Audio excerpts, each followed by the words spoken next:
નમસ્કાર, આપ જોઈ રહ્યા છો સ્પાર્ક ટુડે ન્યૂઝ। વડોદરા શહેરમાં વોર્ડ નંબર 9ની ભવ્ય તિરંગા યાત્રા નીકળી। વડોદરા શહેરની તમામ વિધાનસભા મતવિસ્તારમાં ઓપરેશન સિંદૂરની ઉજવણીના ભાગરૂપે તિરંગા યાત્રાનું ભવ્ય આયોજન થઈ રહ્યું છે। તેવામાં વોર્ડ નંબર 9માં ગોરવા આઈટીઆઈથી પંચવટી સુધી એક શાનદાર તિરંગા યાત્રાનું આયોજન થયું, જેમાં મોટી સંખ્યામાં નાગરિકોએ ઉત્સાહભેર ભાગ લીધો। વોર્ડ નંબર 9ના વિવિધ વિસ્તારોમાંથી લોકો રેલીમાં રાષ્ટ્રધ્વજ સાથે જોડાયા। યુવાનો, વડીલો અને બાળકો સૌ કોઈ દેશભક્તિના રંગે રંગાયેલા જોવા મળ્યા। ભગવા સફેદ અને લીલા રંગના વસ્ત્રો અને હાથમાં રંગો લહેરાવતા લોકોનો ઉત્સાહ અને જોશ જોવા મળ્યો। અલગ અલગ મુખ્ય માર્ગો પર આ યાત્રા ફરી અને જેમાં સૌએ ભારત માતા કી જય અને વંદે માતરમના નારા લગાવ્યા, જેના કારણે આખું જ વાતાવરણ ભક્તિમય બની ગયું હતું। વોર્ડ નંબર 9ની આ ભવ્ય તિરંગા યાત્રાએ શહેરના અન્ય વિસ્તારોમાં પણ દેશભક્તિનો નવો જુસ્સો જગાવ્યો, જેમાં ડેપ્યુટી મેયર ચિરાગ બારોટ, સ્થાયી સમિતિના અધ્યક્ષ ડોક્ટર શીતલ મિસ્ત્રી, પૂર્વ ધારાસભ્ય જીતેન્દ્ર સુખડિયા, મહામંત્રી રાકેશ સેવક, વોર્ડ નંબર 9ના કોર્પોરેટર શ્રીરંગ આયરે, વોર્ડ નંબર 9ના પ્રમુખ લખદેરસિંહ ઝાલા સહિતના આગેવાનો અને યુવાનો મોટી સંખ્યામાં ઉપસ્થિત રહ્યા હતા। કાશ્મીરના જે પહેલગામમાં જે આતંકવાદીઓએ 27 લોકોને, જે નિર્દોષ સિવિલિયન હતા ભારતના, એમના પર જે ઘટના બની છે તેને લઈ અને માનનીય વડાપ્રધાન નરેન્દ્રભાઈ મોદી અને આપણી સેનાએ જે નરેન્દ્રભાઈના માર્ગદર્શનમાં જે કામગીરી કરી અને ઓપરેશન સિંદૂર જે 9 જગ્યાએ આપણે એર સ્ટ્રાઇક કરી છે અને એમાં આપણે 100 કરતાં પણ વધારે આતંકવાદીઓને માર્યા છે। આના માટે આજે વોર્ડ નંબર 9 દ્વારા અને અહીંના બધા રહીશો અને મંડળો અને તમામ લોકો જોડાઈને તિરંગા યાત્રાનું આયોજન કર્યું હતું।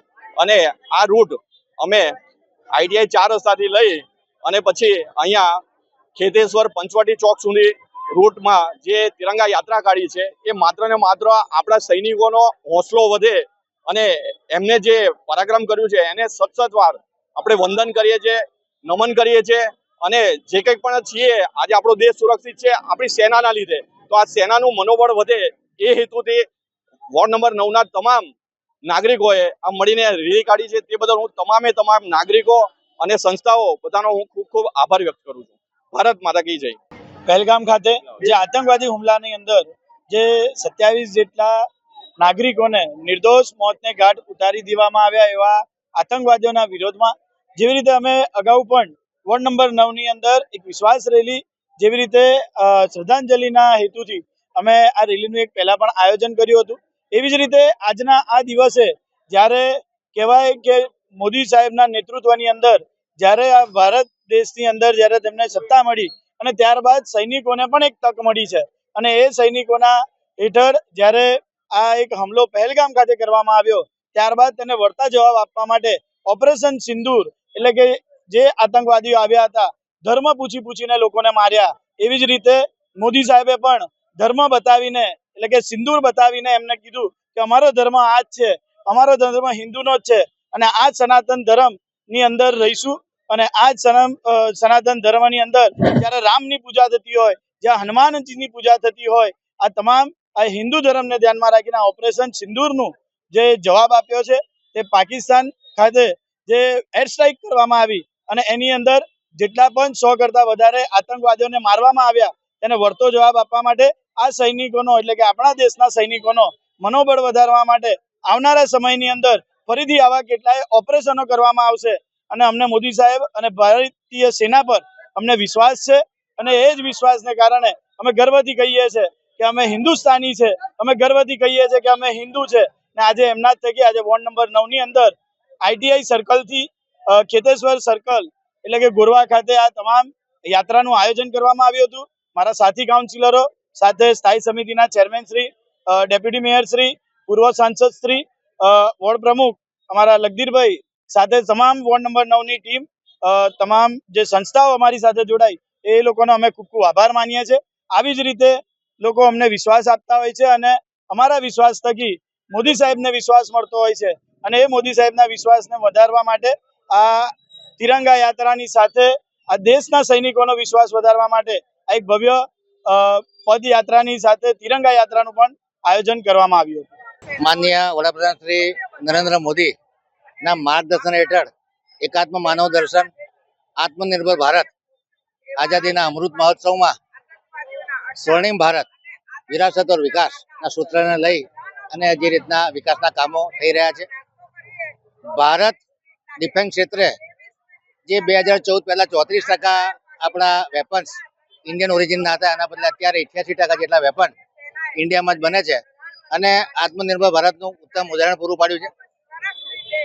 22મી એપ્રિલના રોજ પહેલગામની 22 રણ ઘાટી પર જે રીતે 5 આતંકવાદીઓએ 26 જેટલા ટુરિસ્ટોને મોતને ઘાટ ઉતાર્યા અને એ પણ ખૂબ દર્દનાક ઘટના હતી. લોકોના ધર્મની જાણ પહેચાન કરી અને 26 જેટલા પુરુષોને મોતને ઘાટ ઉતારી અને 26 બહેનો દીકરીઓના જે સિંદૂર ઉજાડવાનું જધન્ય કૃત્ય કર્યું એને ભારત સરકાર અને ભારતના નાગરિકોએ સખત શબ્દોમાં વખોડી નાખ્યું અને માનનીય વડાપ્રધાન નરેન્દ્ર મોદીએ હુંકાર કર્યો કે આ આતંકવાદીઓને જડબાતોડ જવાબ આપવામાં આવશે. એમની ધરતીમાં ઘૂસી અને જે ભારતની લશ્કરી તાકાત છે એનો પરચો બતાડી અને 9 જેટલા આતંકવાદી કેમ્પો નષ્ટ કરી અને 100 કરતાં વધુ લશ્કર તૈયબા અને જૈશે મોહમ્મદ જેવા આતંકવાદી સંગઠનોના આતંકવાદીઓને ઠાર કર્યા અને ભારતે પોતાની લશ્કરી તાકાતનો પરચો બતાડી અને ઈંટનો જવાબ પથ્થરથી આપ્યો. એના જવાબી કાર્યવાહીમાં પાકિસ્તાને જે તુર્કીના ડ્રોન અને અબ્દાલી મિસાઇલ દ્વારા હુમલો કરી અને ભારતના નાગરિકો પર હુમલો કરવાની કોશિશ કરી ત્યારે એનો જડબાતોડ જવાબ આપી અને ભારતના અનમેન્ડ એરિયલ વ્હીકલ તથા બ્રહ્મોસ મિસાઇલ અને એમની આખી એર ડિફેન્સ સિસ્ટમને ખોરવી અને ડિકોય ઇક્વિપમેન્ટનો ઉપયોગ કરી અને એમના 11 જેટલા જે એરબેઝ હતા એને નષ્ટ કરી અને ભારતની જે આર્ટિફિશિયલ ઇન્ટેલિજન્સ બેઝ અને જે લેટેસ્ટ લશ્કરી ઇક્વિપમેન્ટ છે એનો પરચો આખી દુનિયાને આપ્યો કે પાકિસ્તાન જે ચીનની એર ડિફેન્સ સિસ્ટમ વાપરતું હતું એની સામે ભારતની એર ડિફેન્સ સિસ્ટમ પછી S-400 હોય, સ્નાઇડર હોય, બરાક 8 હોય કે એરગન હોય, આ તમામ વસ્તુઓમાં ભારતે પોતાની લશ્કરી તાકાતનો પરચો આપ્યો છે અને ભારત આ નવું ભારત છે. માનનીય વડાપ્રધાન નરેન્દ્ર મોદીના માર્ગદર્શન હેઠળ જ્યારે પણ માનવતા વિરોધી કૃત્ય કરવામાં આવશે તો કોઈ જાતના ડાયલોગ પોસિબલ નથી. ડાયલોગ અને terrorism, talk and terrorism cannot go together. એવી જ રીતે પાણી અને લોહી પણ સાથે વહી નહીં શકે. બેટૂક જવાબ આપી દીધો છે પાકિસ્તાનને અને આ ઓપરેશનમાં ભારતીય સેનાએ જે રીતનો લશ્કરી તાકાત બતાડી છે અને ભારતના નાગરિકો અને બહેનો દીકરીઓને જે સાંત્વના આપી છે કે તમે એકલા નથી, તમારી સાથે 140 કરોડ અને માનનીય વડાપ્રધાન નરેન્દ્ર મોદી અને ભારતની લશ્કરી તાકાત તમારી સાથે છે અને આ પણ લશ્કરી તાકાત જેવી તેવી નવા ભારતની લશ્કરી તાકાત, લેટેસ્ટ ટેકનોલોજી વાળી તાકાત.